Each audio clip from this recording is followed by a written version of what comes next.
Certains secrets restent enfouis dans le marais, mais les miens doivent voir la lumière. Je m'appelle Cordélie Beaucham et voici mon histoire de survie. Je n'aurais jamais pensé la partager à 83 ans. La plupart des gens me voient maintenant une grand-mère de 5 enfants, vivant encore dans ma cabane usée au bord du marais d'Okefenokee, dans le sud de la Charente-Maritime.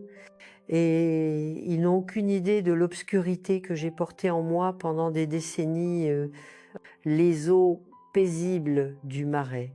Et les cyprès qui entourent ma maison aujourd'hui furent autrefois des témoins silencieux de mes souffrances. Avant de continuer avec mon histoire douloureuse, j'aimerais vous demander de vous abonner à cette chaîne pour plus d'histoires vraies de survie. Il m'a fallu des décennies pour trouver ma voie et je suis reconnaissante pour chaque personne qui écoute. Dites-moi dans les commentaires d'où vous regardez. Cela me donne de la force de savoir que mes mots atteignent des gens à travers le monde. Maintenance. Laissez-moi vous raconter comment mon cauchemar a commencé.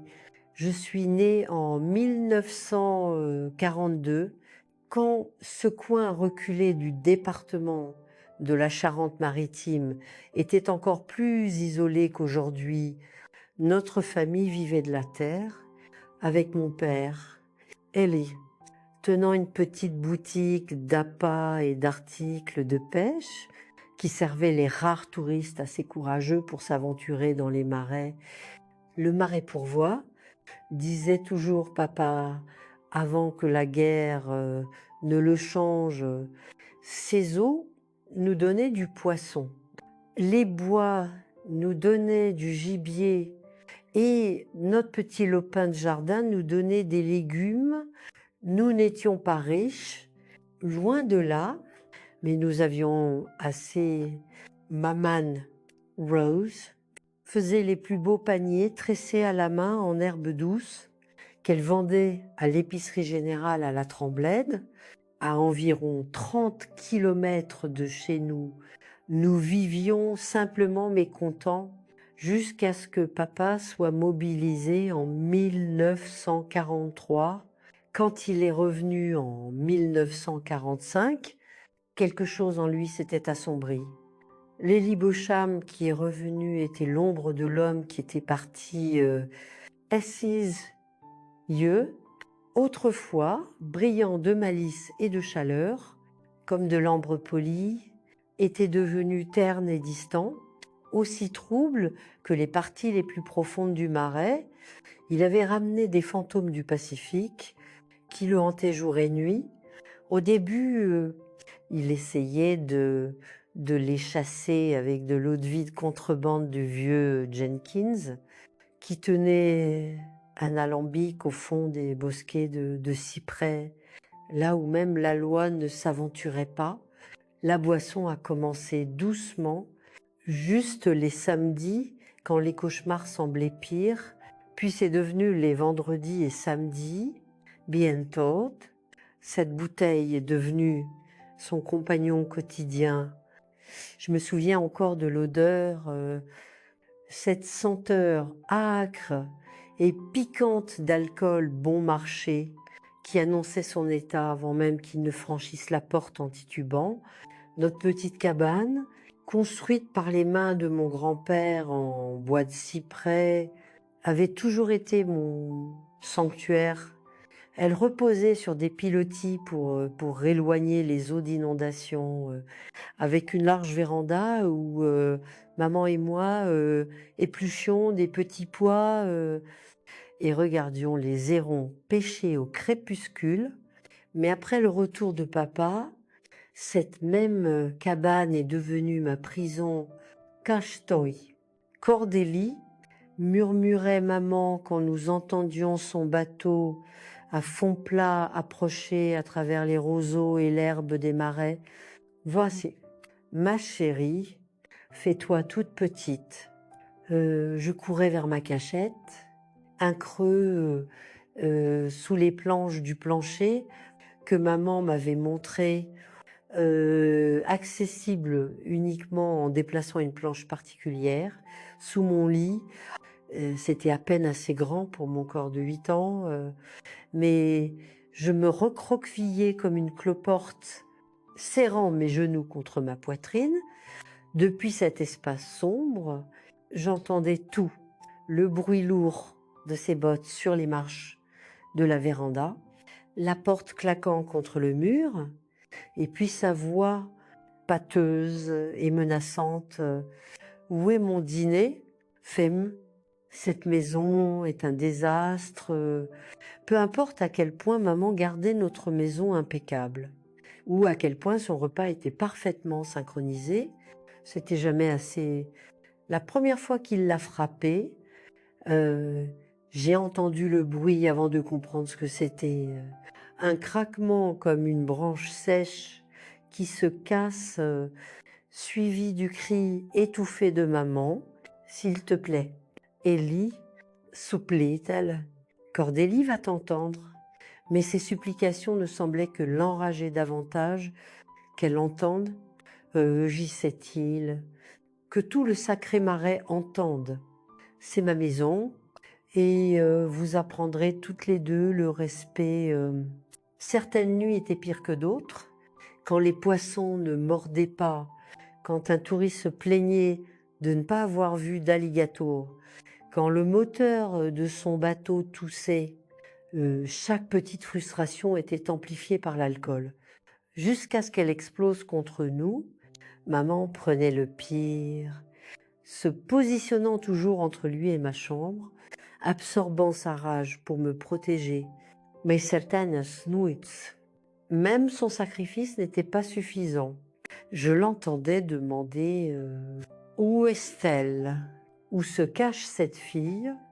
La terreur de ces moments est quelque chose que je ressens encore dans mes os. Toutes ces décennies plus tard, le cœur battant à tout rompre, la respiration courte, la prière désespérée que la planche au-dessus de moi ne grince pas et ne révèle ma position. Les voisins étaient trop loin pour entendre nos cris.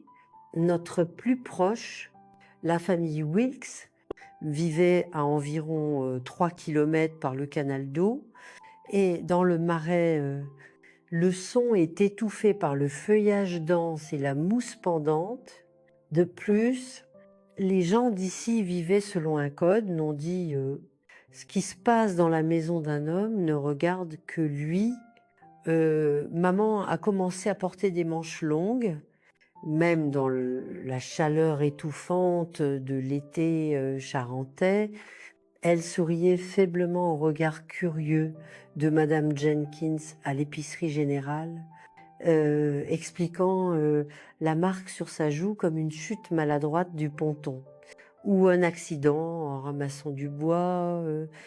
J'ai appris jeune à perfectionner l'art du mensonge, disant à ma maîtresse d'école que ma lèvre fondue venait d'un choc contre une porte. La pire nuit est arrivée pendant un orage en l'été 1952. Il y avait des Chimptons. La pluie tombait à seaux depuis des jours, inondant des parties du marais qui ne voyaient jamais l'eau d'habitude. Papa ne pouvait pas sortir son bateau, ne pouvait pas tenir la boutique, ne pouvait pas échapper à notre petite cabane. Il buvait depuis le matin, devenant de plus en plus agité au fil de la journée, faisant les sangs pas comme un panthère en cage. Quand il a manqué d'alcool, sa rage a atteint un point de rupture. J'étais cachée à mon endroit habituel quand j'ai entendu maman crier, pas son cri étouffé habituel, mais un son de pure terreur qui m'a glacé le sang. Il y a eu un fracas, le bruit du verre se brisant, et puis un choc si lourd qu'il a fait vibrer les planches au-dessus de moi. Je ne sais pas ce qui m'a rendue assez courageuse cette nuit-là. Peut-être était-ce d'entendre les sanglots de maman s'arrêter soudainement. Peut-être était-ce l'instinct primal qui me disait que si je n'agissais pas, quelque chose d'irréversible arriverait. J'ai poussé sur la planche et suis sortie de ma cachette pour trouver papa debout au-dessus de la forme immobile de maman, une bouteille de whisky cassée à la main, du sang se mélangeant à l'alcool sur le plancher en bois. Tu l'as tué, ai-je chuchoté, ma voix sonnant étrange et distante à mes propres oreilles. Tu l'as enfin tué. Il s'est tourné vers moi, alors ses yeux se concentrant avec difficulté, ne me reconnaissant pas un instant. Quand il l'a fait, quelque chose a changé sur son visage, du choc, peut être ou la première lueur de remords que j'ai jamais vue là, mais c'était trop tard pour les remords. Ce que je ne savais pas alors, c'est que cette nuit marquerait le début de la fin de notre cauchemar, mais le chemin vers la liberté serait plus long et plus douloureux que mon jeune esprit n'aurait pu l'imaginer. Maman n'est pas morte cette nuit-là, bien que parfois je me demande si une partie de son esprit a quitté son corps. Et jamais serait venu. Le docteur Harrison de la ville est venu à notre cabane. Après que j'ai réussi à ramener notre bateau de secours à travers la pluie jusqu'à chez les Wilkes, il a recousu la plaie sur sa tête et immobilisé son bras cassé, ses lèvres pincées en une fine ligne de désapprobation. Mais comme tout le monde dans le département de la Charente-Maritime, il n'a posé aucune question. Elle est tombée, lui a pas peur. Soudain, assez sobre pour élaborer un mensonge convaincant, Rose a toujours été maladroite sur ses planches humides. Je lui avais dit d'être prudente pendant l'orage. Les yeux du docteur Harrison se sont tournés vers moi, debout dans un coin, les bras enroulés autour de moi, puis de retour vers mon père. Assurez-vous qu'elle se repose. Les blessures à la tête peuvent être délicates. C'est tout ce qu'il a dit avant de ranger son sac noir et de nous laisser seuls à nouveau.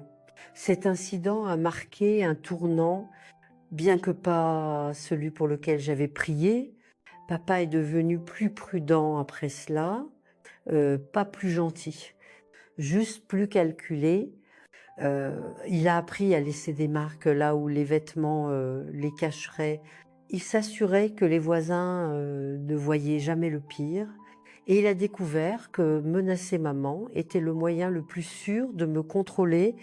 Un mot à quiconque, Cordélie, sifflait-il, serrant mon épaule mince jusqu'à ce que ses doigts laissent des bleus. Et ta mère en paiera le prix. Tu me comprends. Petite, je comprenais trop bien. À l'âge de 6 ans, en 1958, j'étais devenue experte à maintenir la façade de notre famille. À l'école, j'étais calme mais polie. J'obtenais de bonnes notes et rejoignais le chœur à l'église catholique où nous assistions chaque dimanche, papa portant sa chemise repassée et maman et moi dans nos meilleures robes à col haut et manches longues. Quelle que soit la chaleur étouffante, nous étions l'image d'une famille de marées travailleuses moyen modeste. Mais bons chrétiens, cette famille Bocham est le sel de la terre. Ai-je entendu Madame Calvé dire à une autre femme, lors d'un repas partagé à l'église, Élie a combattu pour notre pays, et regardez comme il est dévoué à Rose, et leur fille, j'avais envie de crier la vérité jusqu'à ce que ma gorge saigne, mais à la place, j'ai souri et leur ai offert à toutes les deux une part de la tarte aux patates douces de maman. Les années 1960 ont apporté des changements au monde au-delà de notre marais. Nous avions l'électricité dans notre cabane à ce moment-là, et la vieille radio que papa avait récupérée et réparée est devenue notre fenêtre sur le monde extérieur. Marche pour les droits civiques, Vietnam, femmes brûlant leur soutien-gorge. Tout cela semblait être des dépêches d'une autre planète. Comparé à notre existence isolée, rien ne changeait dans notre maison. Cependant, si quoi que ce soit, papa devenait plus aigri avec les années. Les rares touristes qui venaient encore pêcher s'intéressaient maintenant aux visites en bateau à moteur dans le marais. Au lieu de ces services de guide traditionnels, le monde avançait à grands pas et il était laissé pour compte, un sentiment qu'il noyait dans encore plus d'alcool. En 1965, j'avais 23 ans. La plupart des filles de mon âge s'étaient mariées depuis longtemps ou avaient déménagé dans des villes comme La Rochelle ou Bordeaux à la recherche de travail. Mais je restais enchaînée à notre cabane par des chaînes invisibles, mon amour pour maman et la peur de ce qui lui arriverait si je partais. « Tu devrais partir, Cordélie », a-t-elle chuchoté une nuit, alors que nous étions assises sur la véranda arrière à éplucher des petits pois, pendant que papa était évanoui à l'intérieur. Les années n'avaient pas été clémentes avec elle. À 45 ans, son visage autrefois magnifique était marqué de profondes rides, ses cheveux noirs, striés de gris, son corps définitivement courbé comme un point d'interrogation après des années à se recroqueviller. Il n'y a rien pour toi ici que du chagrin, je ne te laisserai pas avec lui. Ai-je répondu la même réponse que j'avais donnée des centaines de fois auparavant? Elle a tendu la main à travers et pris la mienne, ses doigts cailleux et tordus. J'ai fait mon choix quand je l'ai épousée, mais tu mérites une vie. Ce qu'elle ne comprenait pas, c'est que j'avais depuis longtemps accepté de ne pas avoir de vie au-delà du marais.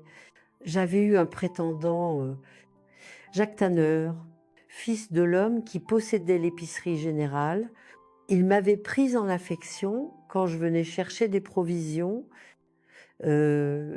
trouvant toujours des raisons pour porter mes paquets ou m'offrir un soda frais par les jours chauds. Il était gentil et doux, tout ce que mon père n'était pas.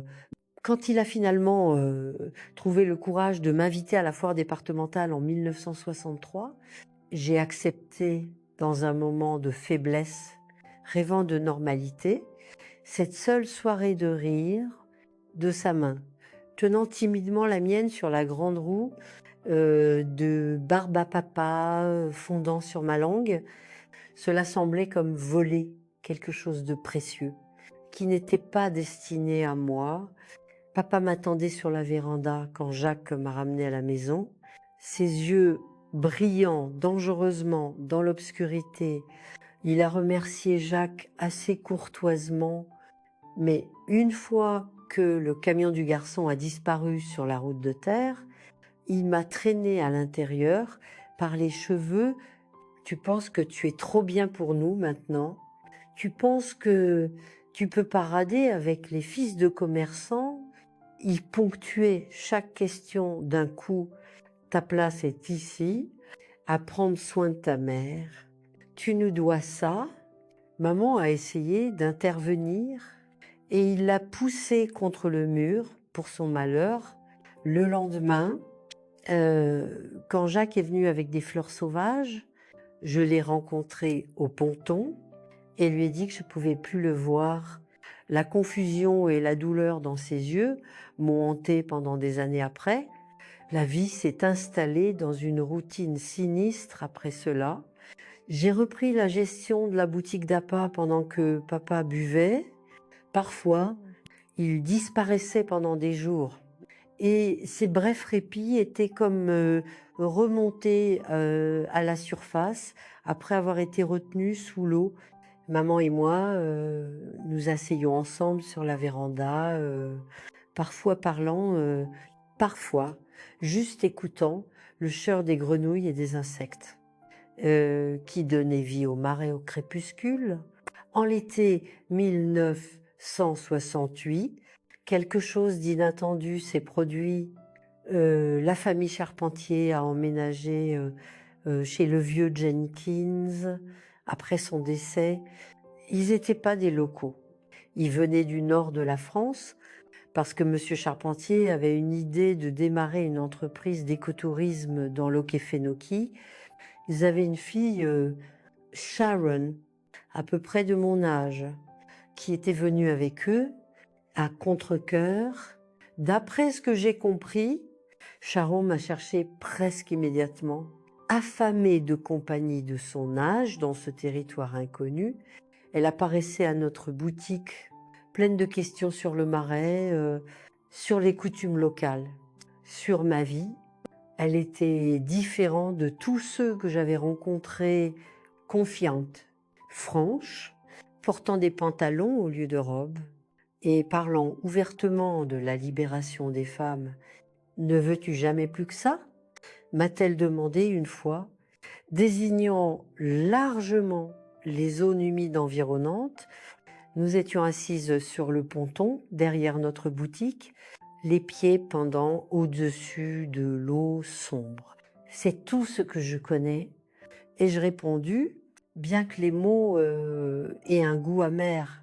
C'est pas ce que j'ai demandé. A-t-elle insisté, me fixant avec des yeux qui semblaient voir à travers les murs soigneusement construits que j'avais érigés. Avant que je puisse formuler une réponse, le bateau de papa est apparu au détour. Un seul regard sur sa navigation instable m'a dit qu'il était déjà profondément dans la bouteille. Bien qu'il soit à peine passé midi, tu devrais partir. Et je dis à Sharon, me levant rapidement, elle a froncé les sourcils, mais a rassemblé ses affaires en partant. Elle s'est arrêtée. Nous organisons un barbecue samedi. Vous et vos parents devriez venir. J'ai hoché la tête sans m'engager, sachant que nous n'irions pas comme prévu. Papa a ricané à l'invitation quand je l'ai mentionné à contre-cœur. Des nordistes prétentieux, a-t-il craché, pensent qu'ils peuvent juste venir ici et tout changer. Ils ne tiendront pas un hiver dans le marais. Mais Sharon Charpentier a changé quelque chose malgré tout. Elle a planté une graine dangereuse dans mon esprit, la possibilité de questionner, de vouloir peut être de trouver le courage de briser le cycle de silence qui avait défini nos vies si longtemps. Cette graine a pris racine lors de la pire raclée que maman a reçue depuis cette nuit d'orage en 1952. Cela s'est passé au début de l'automne 1969. Papa était allé à La Tremblade pour des provisions et est revenu enragé parce que le camion avait eu un pneu crevé sur les routes secondaires. Il a fait éruption dans la cuisine où maman conservait les derniers légumes d'été. J'étais dans la cour accrochant du linge quand j'ai entendu le premier fracas. Le temps que je me précipite à l'intérieur, il l'avait coincé contre le comptoir. Sa main autour de sa gorge, des bocaux vides brisés sur le sol autour d'eux. Espèce d'inutile, disait-il. Ces mots se mélangeant, 25 ans que je mets un toit sur ta tête, et qu'as-tu fait pour moi? Rien d'autre que te plaindre et retourner ma propre fille contre moi. Allô? Le regard dans les yeux de maman, alors qu'elle luttait pour respirer, a allumé quelque chose de primal en moi. Elle ne se défendait même plus. Ses bras pendaient mollement à ses côtés. L'acceptation de son sort écrite sur ses traits. À cet instant, j'ai su que si quelque chose ne changeait pas, l'une de nous ne survivrait pas beaucoup plus longtemps. Et j'en avais fini avec le silence. Je n'avais jamais frappé un autre être humain de ma vie. Grandir en regardant la violence se dérouler quotidiennement m'avait fait laborer.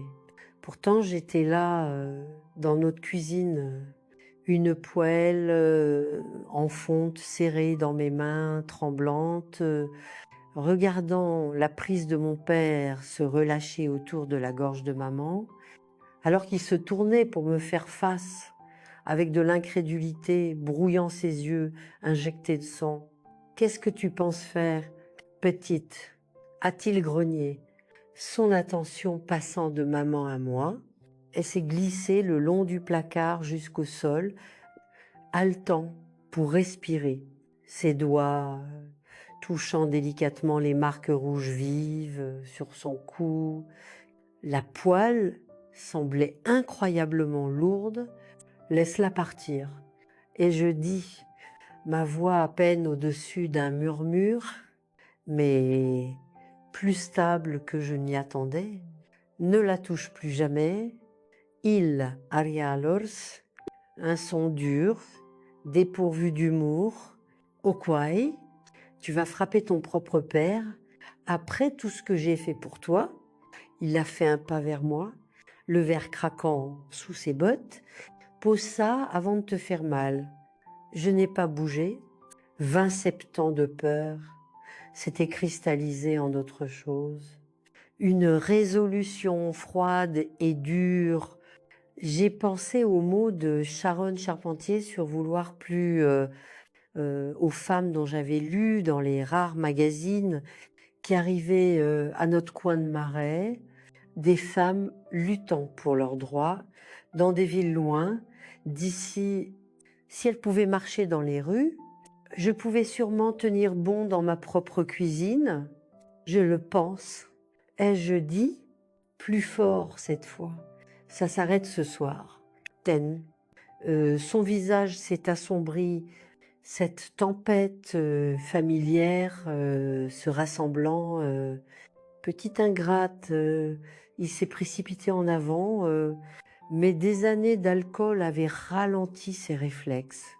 J'ai esquivé, gardant la lourde poêle entre nous. Cordélie, non, a supplié maman depuis le sol. Sa voix rauque, il t'étouera.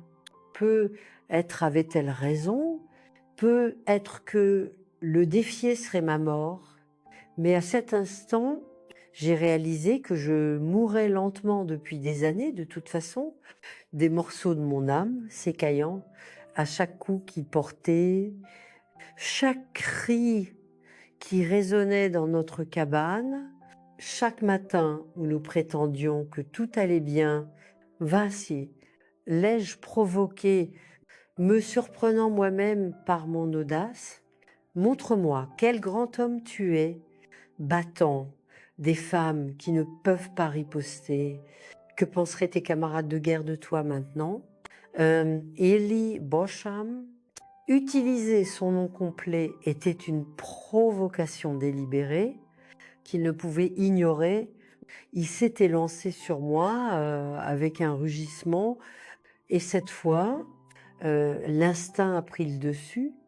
J'ai balancé la poêle de toutes mes forces, frappant le côté de sa tête avec un bruit écœurant. Il a vacillé, la confusion remplaçant la rage alors que ses genoux fléchissaient. Il s'est effondré sur le sol de la cuisine, parmi les bocaux brisés, du sang suintant d'une entaille sur sa tempe. Le silence qui a suivi était assourdissant. La poêle en fonte a glissé de mes doigts, tombant bruyamment sur le sol. Je suis restée figée, regardant la forme inerte de mon père, certaine que je l'avais tué, la légère montée et descente de sa poitrine m'a dit le contraire, mais cette connaissance n'apportait que peu de soulagement. Maman, ai-je chuchoté, tombant à genoux à côté d'elle. Was du bien, peux-tu te lever? Elle a hoché la tête faiblement. Ses yeux, ne quittant jamais la forme inconsciente de papa, quas du fait? Cordélie, quand il se réveillera, il ne nous fera plus de mal. Lui ai-je dit, les dents à se lever, nos spartons. Ses yeux se sont élargis de panique. Partir ou irions-nous? C'est notre maison, c'est notre prison. L'ai-je corrigé doucement? Et j'aurais dû nous libérer il y a des années. Agissant rapidement, je l'ai guidée vers sa chambre et lui ai ordonné de paquer seulement ce dont elle avait absolument besoin. J'ai fait de même, remplissant un petit sac avec un change de vêtements, le peu d'argent que j'avais réussi à économiser secrètement au fil des années, à peine 43 €, et la photo fanée de mes grands-parents, qui était mon seul lien avec la famille au-delà de mes parents. Maman bougeait mécaniquement, des décennies d'obéissance rendant impossible pour elle de refuser un ordre direct, même de ma part. Mais ses mains tremblaient violemment alors qu'elle pliait une chemise de nuit dans son sac. Il nous trouvera, a-t-elle chuchoté, jetant un regard craintif vers la cuisine. Il dit toujours que personne ne le quitte. Nous irons là où il ne pensera pas à regarder. L'ai-je assuré? Bien que je n'ai aucun plan concret, mon esprit parcourant les possibilités, nous avions peu de parents. Les gens de maman venaient du sud de l'Aquitaine, mais elle ne les avait pas vus depuis avant ma naissance. Mon père nous avait efficacement isolés de quiconque aurait pu offrir de l'aide, sauf les charpentiers. Et je dis soudain, Charon a dit qu'il venait du nord de la France. Son père a cette nouvelle entreprise de tourisme. Ils ont un camion, peut être qu'il pourrait nous aider à atteindre la gare routière à Royanne. Maman semblait incertaine, mais ses objections se sont éteintes sur ses lèvres. Alors qu'un gémissement émanait de la cuisine, papa commençait à remuer Maintenant, Maman, l'ai-je pressé, attrapant nos deux sacs et sa main.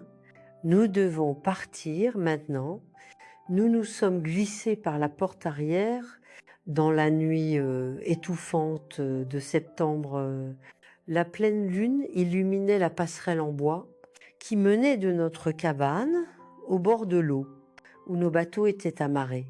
Le plus petit bateau à fond plat serait plus silencieux, moins susceptible d'alerter papa s'il reprenait conscience. J'ai aidé maman à monter, détacher la corde d'amarrage et nous éloigner du ponton avec la perche, nous dirigeant dans le canal sombre qui nous mènerait vers l'endroit des charpentiers. Le marais la nuit était un monde différent, mystérieux et vibrant de sons qui terrifierait la plupart des étrangers. Mais pour moi, le chœur des grenouilles taureaux, l'éclaboussure occasionnelle d'un poisson ou d'un alligator et le murmure du vent à travers les cyprès était la bande-son familière de la maison, la mousse espagnole, suspendue aux branches, semblait argentée au clair de lune, créant des arches fantomatiques alors que nous glissions à travers les voies d'eau. Maman était assise silencieusement à l'avant, son visage, un ovale pâle dans l'obscurité, Je ne pouvais pas dire si elle pleurait. Elle avait appris à pleurer sans bruit. Il y a des années, cette réalisation a envoyé une nouvelle vague de colère à travers moi, alimentant ma détermination. Il a fallu près d'1 heure pour atteindre le ponton des Charpentiers. Leur cabane était plus grande que la nôtre, récemment rénovée avec une véranda grillagée et des panneaux solaires sur le toit, des touches modernes qui avaient fait l'objet de ragots parmi les rares familles éparpillées dans le Marais. Une lumière était encore allumée à l'intérieur et alors que j'amarrais notre bateau, la porte grillagée a grincé en s'ouvrant. « Bonjour !» a appelé la voix de Sharon avec prudence. « Qui est là ?» C'est Cordélie Beauchamp. Ai-je répondu, aidant maman sur le ponton et ma mère, nous avons besoin d'aide. Sharon est apparue au bord du ponton, une lampe de poche à la main, son faisceau illuminant d'abord mon visage, puis se déplaçant vers ma mère, s'attardant sur les bleus autour de sa gorge. L'expression de Sharon est passée de la lassitude à l'inquiétude en un instant. « Entrez », a-t-elle dit simplement, se tournant pour montrer le chemin. Ce qui a suivi fut un tourbillon d'activités que je pouvais à peine assimiler dans mon état alimenté par l'adrénaline. Monsieur Charpentier, un homme grand avec des yeux bienveillants derrière des lunettes à monture métallique, a passé des appels sur leur téléphone, tandis que Madame Charpentier s'occupait des blessures de maman avec une douceur qui m'a fait monter les larmes aux yeux. Sharon s'est assise à côté de moi à leur table de cuisine, pressant une tasse de thé chaud dans mes mains que je ne pouvais pas me résoudre à boire. « Tu as fait ce qu'il fallait », ne cessait-elle de dire. « Vous êtes en sécurité maintenant. » Mais je savais mieux. Tant que nous restions dans la Charente-Maritime, tant que papa était vivant et savait où nous trouver, nous ne serions jamais vraiment en sécurité. Monsieur Charpentier a confirmé mes craintes quand il est revenu dans la cuisine. Son expression grave. J'ai parlé avec le shérif Daniel. Il dit que sans témoin, c'est la parole de votre père contre la vôtre. Et Élie Beauchamp a des amis dans le département. Il a essayé de tuer ma mère. Et je dis, ma voix s'élevant, la preuve est là sur son cou. Les accidents arrivent. A répondu Monsieur Charpentier doucement, répétant ce qui serait sans doute la défense de mon père, surtout dans les maisons où l'alcool est présent. Je suis désolée, mademoiselle Beauchamp. Mais le shérif a clairement dit qu'il n'est pas enclin à poursuivre les charges. L'injustice de cela brûlait comme de l'acide dans ma gorge. C'était 1969, le monde changeait. Du moins l'avais-je entendu. Des hommes avaient marché sur la Lune en juillet. Les femmes exigeaient l'égalité. Et pourtant, ici, dans ce coin oublié de la Charente-Maritime, le temps restait immobile. Un homme pouvait encore terroriser sa famille en toute impunité. Alors nous devons partir, ai-je dit fermement, ce soir, aussi loin que possible. Madame Charpentier a échangé un regard avec son mari. Où irez-vous? J'ai hésité, réalisant que je n'avais pas de réponse. Maman et moi n'étions jamais allés plus loin que Bordeaux. Nous n'avions pas de compétences transférables à la vie urbaine, pas d'éducation au-delà du lycée, pas de connexion en dehors du Marais. J'ai une sœur à Lille. A dit Sharon, soudainement, Elle travaille dans un refuge pour femmes. Elle pourrait vous aider à vous en sortir, à trouver des emplois. Lil a chuchoté maman, le mot sonnant aussi étranger que Paris ou Rome aurait pu l'être. C'est si loin, c'est le but. Lui ai-je dit, serrant sa main, il ne nous suivra pas là-bas. Monsieur Charpentier s'est raclé la gorge.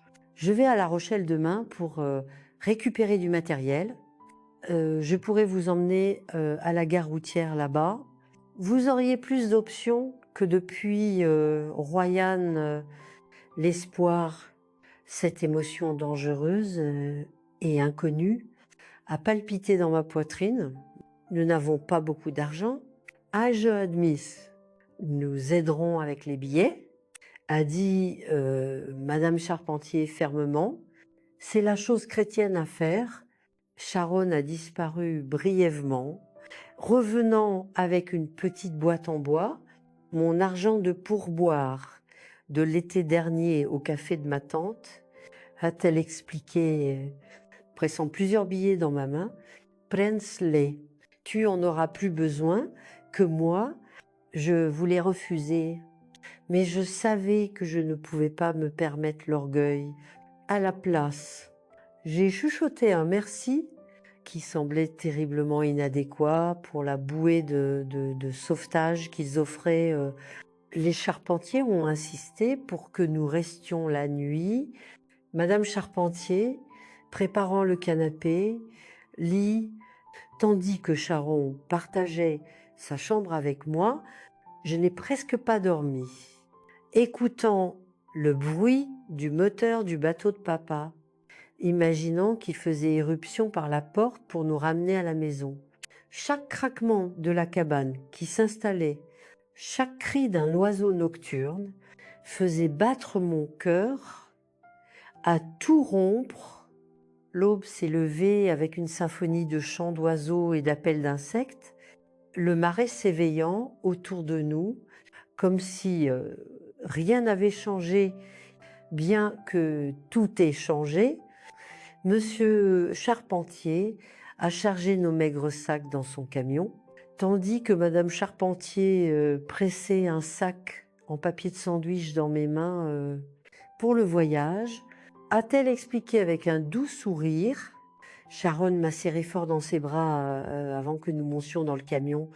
Écris-moi, a-t-elle pressé, glissant un morceau de papier avec son adresse dans ma poche.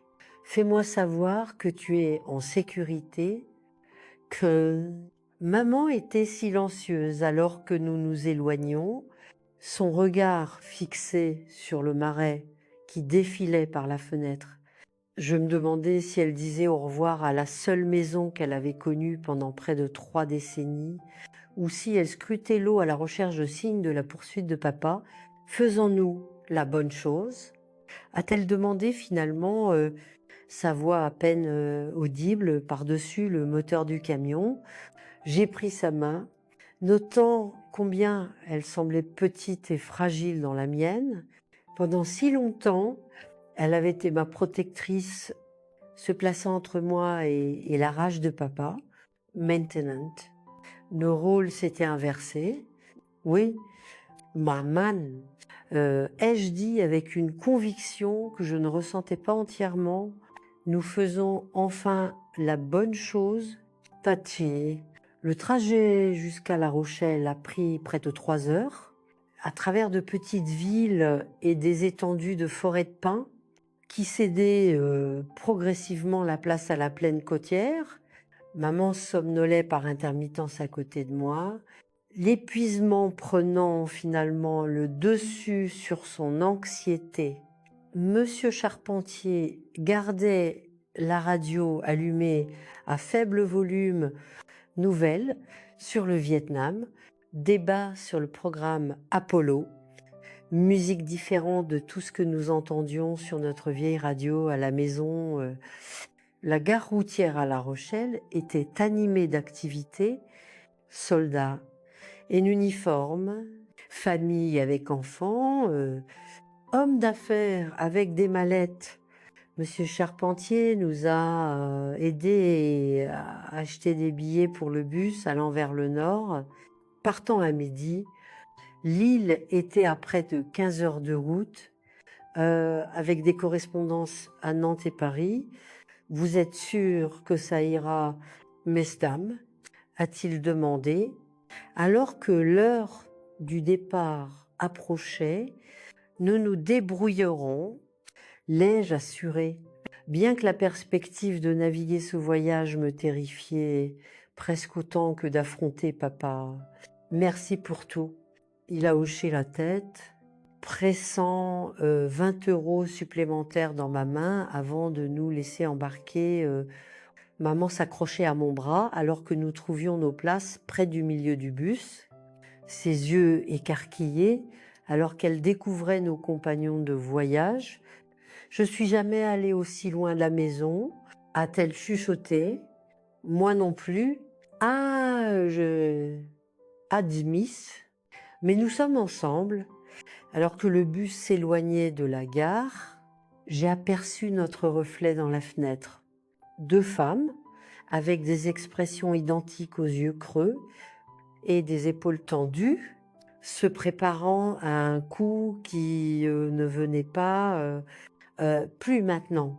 Il faudrait du temps, je le savais, pour que nous désapprenions les habitudes de la peur, pour cesser de sursauter aux mouvements brusques, pour croire en la possibilité de la sécurité. L'autoroute s'étendait devant nous, s'éloignant du marais, s'éloignant de papa, s'éloignant de la seule vie que nous avions connue. Je n'avais pas d'illusion que la route à venir serait facile. Nous étions 2 femmes des marais, sans éducation, avec rien d'autre que quelques euros et les vêtements sur notre dos. Mais pour la première fois en 27 ans, nous étions libres et cela faisait toute la différence au monde. L'île en 1969 aurait aussi bien pu être une autre planète. Comparée au marais d'Okefenokee, le bruit, les foules, les bâtiments interminables en béton et en briques qui nous dominaient, cela a submergé maman si sévèrement qu'elle ne quittait pas notre chambre au refuge pour femmes pendant les 3 premiers jours. La sœur de Sharon, Judith, nous a accueillis à la gare routière. Comme promis, nous amenant à une maison de ville convertie dans un quartier qu'elle appelait transitionnel. C'est pas grand-chose. S'est-elle excusée, nous montrant une petite chambre avec des lits jumeaux et une salle de bain commune au bout du couloir. Mais c'est sûr, aucun homme n'est autorisé au-delà du bureau d'accueil. Ces mots, c'est sûr, résonnaient dans mon esprit pendant ces premières semaines déconcertantes. La sécurité avait été un concept si étranger pendant si longtemps que j'attendais constamment qu'elle nous soit arrachée, que papa nous retrouve d'une manière ou d'une autre et nous ramène en Charente-Maritime. Chaque fois que la porte d'entrée du refuge s'ouvrait, je me figeais, mon cœur battant sauvagement. Jusqu'à ce que je confirme que c'était pas lui, maman s'en sortait moins bien. Des décennies d'abus avaient laissé des cicatrices plus profondes sur elle que celles physiques qui marquaient son corps. Elle sursautait au bruit fort, gardait les yeux baissés en parlant à quiconque et dormait par à-coups, se réveillant souvent avec des cris étouffés. Les décisions les plus simples la paralysaient. Quoi manger? Quoi porter? Sortir pour prendre l'air. Sans papa, dictant chacun de ses mouvements, elle semblait perdue, à la dérive dans une liberté pour laquelle elle n'avait jamais été préparée à naviguer. Certaines femmes ont été si contrôlées pendant si longtemps, que l'indépendance semble être une noyade, a expliqué Dorothée, la conseillère résidente du refuge. Une femme au visage sévère avec des yeux bienveillants, qui tenait des sessions de groupe 3 fois par semaine. L'identité de votre mère a été dépouillée il y a des années. Elle doit redécouvrir qui elle est sans l'ombre de votre père planant sur elle. Donc, j'assistais à ces sessions religieusement assises en cercle avec des femmes dont les histoires reflétaient les nôtres de manière terrifiante. Il y avait Marlène, dont le mari la disciplinait avec sa ceinture quand le dîner ne lui plaisait pas. Yvonne, dont le petit ami lui avait cassé le bras quand elle avait parlé à un voisin masculin. Teresa, qui avait fui sa maison avec 3 petits-enfants. Après que son mari les avait menacés avec son revolver de service, différentes circonstances, différents milieux, mais les mêmes expressions hantées, le même sursaut habituel, les mêmes cauchemars qui perturbaient leur sommeil. Pour la première fois, j'ai compris que ce qui s'était passé dans notre cabane n'était pas unique à nous, c'était un schéma terrible, se répétant dans des foyers à travers la France, cachés derrière des portes closes et maintenus par le silence. Au début, je ne pouvais pas me résoudre à parler pendant ces sessions. Le marais m'avait appris à garder des secrets, à enfouir la douleur profondément, là où personne ne pouvait la voir. Mais progressivement, écouter le courage de ces femmes, à partager leurs histoires, à relâcher quelque chose en moi. Un mardi pluvieux en novembre, j'ai enfin parlé. Je pensais que c'était normal. Ai-je admis ma voix à peine au-dessus d'un murmure, jusqu'à ce que j'ai environ 8 ans. Je pensais que tous les pères battaient leurs femmes et leurs enfants. Je pensais que toutes les mères cachaient des bleus sous leurs vêtements. Je pensais que toutes les familles vivaient avec ce genre de peur. Les larmes sont venues alors, des années de chagrin refoulés, déferlant, en grands sanglots déchirants, qui semblaient venir du plus profond de mon être. Les femmes se sont rassemblées autour de moi, des mains sur mes épaules, mon dos, mes bras, des touches douces destinées à réconforter, si différentes, des coups auxquels j'avais appris à me soustraire. Cette percée a marqué le début de ma guérison, bien que le chemin à venir restait difficile. Judith nous avait aidés, maman et moi, à trouver des emplois. Maman nettoyant des chambres dans un hôtel du centre-ville et moi servant des tables dans un café près du port. Le travail était épuisant, le salaire maigre, mais cela nous a permis de déménager dans un petit appartement d'une chambre à Noël 1969. Notre petit appartement est devenu le sanctuaire de maman. Elle l'a transformé avec les mêmes compétences domestiques qu'elle avait autrefois utilisées pour tenter d'apaiser papa, créant des rideaux à partir de tissus en solde, frottant le linoléum usé jusqu'à ce qu'il brille, arrangeant des fleurs sauvages dans des pots de confiture sur notre table d'occasion. Pour la première fois, elle pouvait faire un espace vraiment à elle, sans peur de sa critique ou de sa rage. Pendant ce temps, j'étais attirée par le monde extérieur. L'île, au début des années 1970, était vibrant de changements, réunion de libération des femmes dans les sous-sols des églises, discussions sur les droits civiques dans les cafés, manifestations contre la guerre dans les rues. Je dévorais les journaux, écoutais des programmes de radio radicaux et commençais lentement à comprendre les forces plus larges qui avait façonné notre isolement dans le Marais. Votre père n'était pas simplement un homme violent par hasard, a expliqué Dorothée lors d'une de nos sessions de conseil privé. Il a été façonné par une société qui enseignait aux hommes qu'ils possédaient leurs femmes et leurs enfants, que la masculinité signifiait domination, que les problèmes devaient être résolus par les points plutôt que par les mots. Comprendre cela n'excuse pas ce qu'il a fait, mais cela aide à l'expliquer. Cette perspective était révolutionnaire pour moi. J'avais passé ma vie à voir papa comme un monstre unique dans sa cruauté.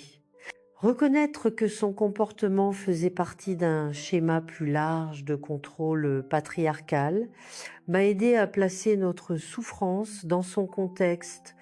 C'était pas notre faute, ça n'avait jamais été notre faute. Au printemps 1971, je me suis inscrite à des cours du soir au lycée professionnel, étudiante pendant que maman dormait, et pendant mes pauses au café, le refuge avait un petit fonds de bourse pour les survivantes poursuivant leurs études, et Judith m'a aidée à postuler. Mon éducation au lycée dans la Charente-Maritime rurale avait laissé des lacunes importantes, mais j'ai attaqué mes études avec une détermination née de savoir que c'était ma seule chance pour une vie différente. Maman regardait mon parcours éducatif avec un mélange de fierté et d'étonnement.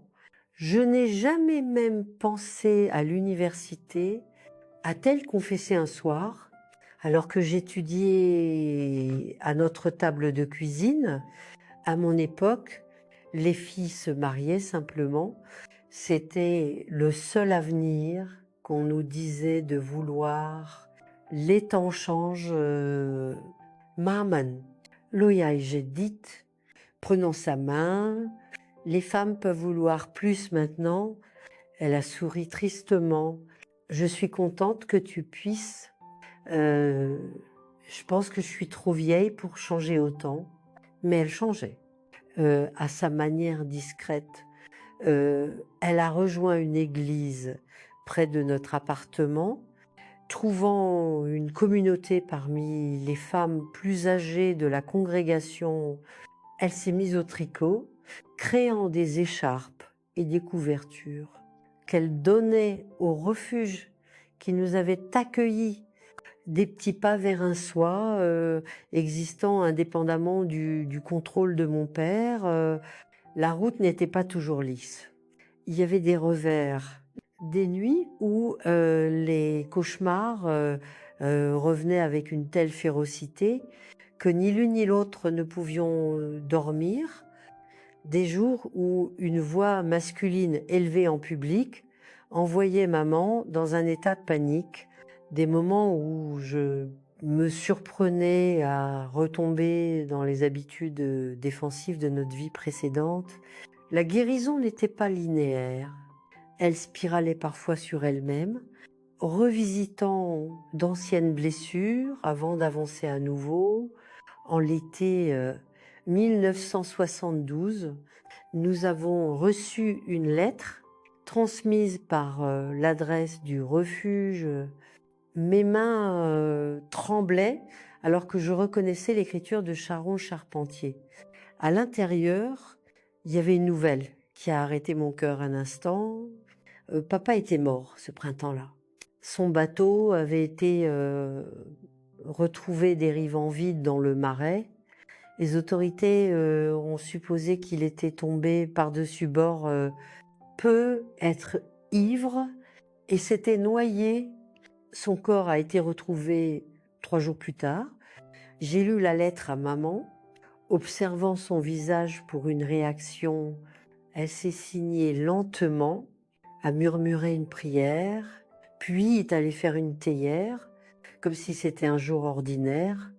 Plus tard cette nuit-là, je l'ai trouvée sur notre petit balcon, regardant le croissant de lune visible entre les bâtiments de la ville, je pensais que je ressentirais quelque chose de plus. A-t-elle confessé? Du soulagement peut être ou même du chagrin, mais je ne ressens rien. C'est correct. Maman, l'ai-je assuré, passant un bras autour de ses épaules. Tu ne lui dois aucun sentiment particulier.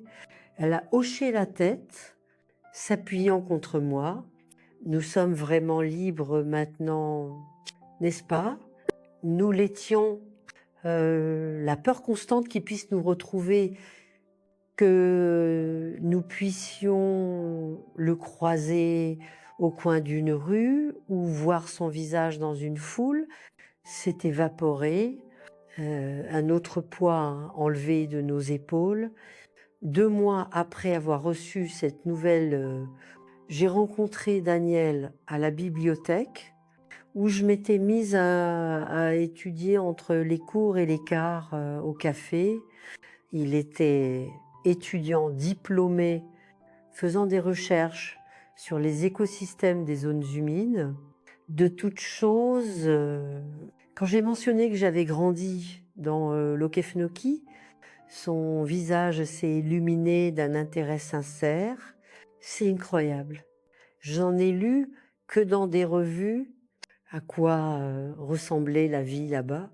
Pour la première fois, j'ai pu séparer la beauté naturelle de ma terre natale du traumatisme qui s'y était produit.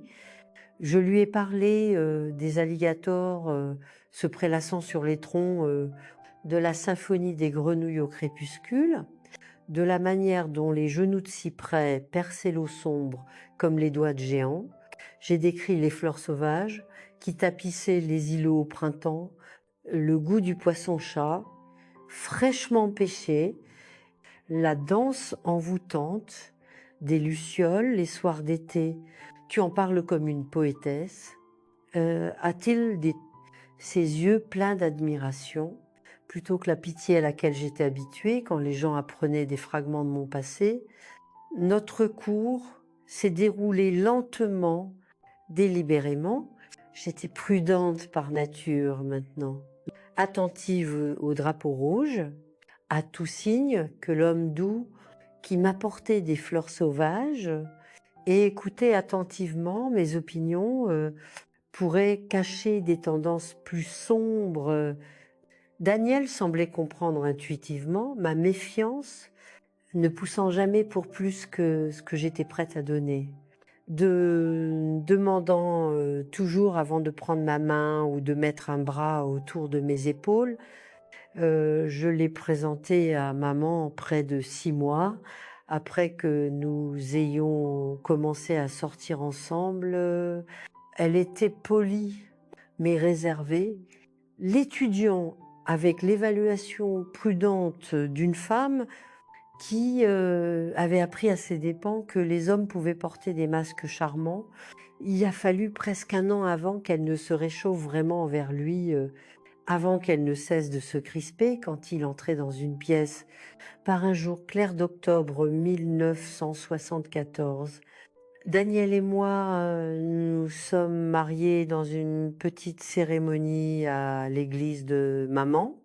Alors que je me tenais devant l'autel dans une simple robe blanche, j'ai aperçu maman au premier rang, des larmes coulant sur son visage, pas des larmes de peur ou de douleur, mais de joie.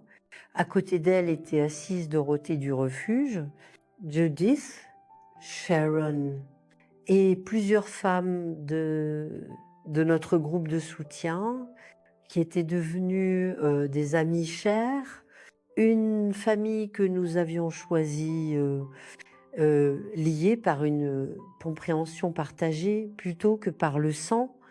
Notre nuit de noces s'est passée dans les montagnes du Jura, dans une cabane qui ne ressemblait en rien à celle où j'avais grandi.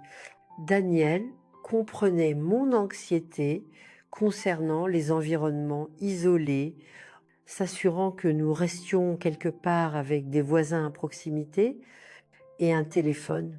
sa patience, alors que nous naviguions les aspects physiques de notre relation, mon sursaut instinctif au mouvement brusque, ma panique occasionnelle en me sentant retenue, démontrer une profondeur de compassion que je n'aurais autrefois pas cru possible chez un homme. L'amour n'est pas censé faire mal, m'a-t-il dit une nuit, alors que nous étions allongés ensemble, ses doigts traçant doucement la cicatrice fanée sur mon épaule. Un souvenir d'une boucle de ceinture de papa. Tu mérites la douceur. Cordélie, nous le méritons tous. En 1976, notre fille Rose est née, nommée d'après ma mère, qui a tenu sa petite fille avec des mains tremblantes et un visage transformé par l'émerveillement. Regardez maman avec Rose, j'ai entrevu qui elle aurait pu être sans des décennies d'abus, joueuse, tendre, son rire venant plus librement que je ne m'en souvenais jamais. La maternité a apporté ses propres défis, déclenchant des peurs que je pensais avoir conquises. Et si je portais la violence dans mon sang, et si je ne pouvais pas briser le cycle, la première fois que Rose a fait une crise, criant inconsolablement, alors que j'essayais tout pour la calmer, je me suis retrouvée à m'éloigner, les mains tremblantes, terrifiée par l'éclair de frustration que j'avais ressenti. Daniel m'a trouvée assise sur les marches de derrière, respirant profondément pour me calmer, sans jugement. Il a pris ma main. Tu n'es pas lui, Cordélie, tu ne le seras jamais. Tu t'es éloignée. Souviens-toi, tu as choisi un chemin différent. Ces mots sont devenus mon mantra.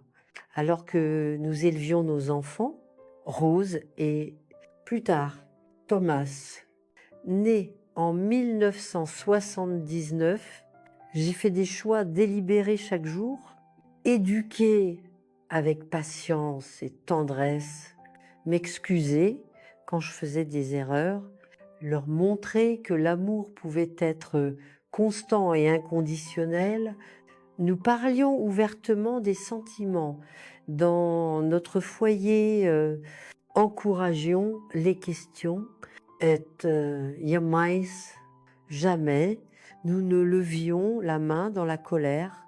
Quand Rose avait 7 ans, elle a demandé à propos de la photo de maman, et moi, qui trônait sur notre cheminée, une image prise peu après notre arrivée à Lille, nos visages maigres et nos yeux méfiants. Pourquoi grand-maman et toi avez l'air si triste là-dedans? A-t-elle demandé innocemment. Daniel et moi avions discuté de la manière dont nous expliquerions éventuellement mon passé à nos enfants, pas les détails graphiques, mais assez de vérité pour qu'ils comprennent l'importance du respect et de la douceur. Grand-maman et moi avons dû quitter notre ancienne maison parce qu'elle n'était pas sûre. Ai-je expliqué l'attirant sur mes genoux?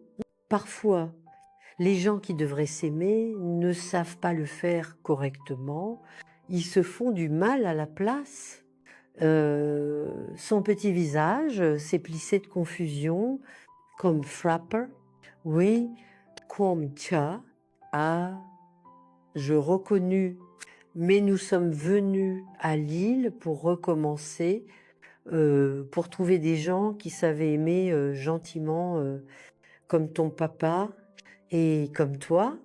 Elle a considéré cela sérieusement avant de déclarer Je suis contente que tu sois en sécurité maintenant. » Ces mots simples, faisant écho à ce que Judith nous avait dit notre première nuit au refuge, m'ont fait monter les larmes aux yeux. Moi aussi, ma chérie, moi aussi, oh, Maman a vécu avec nous jusqu'à son décès paisible en 1992.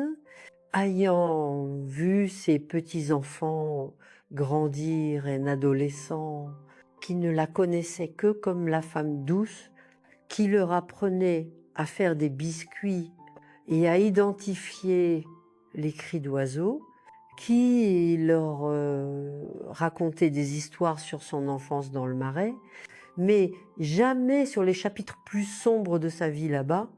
À ses funérailles, j'ai parlé de sa résilience, de sa capacité à la joie, malgré tout ce qui avait essayé de l'écraser en elle.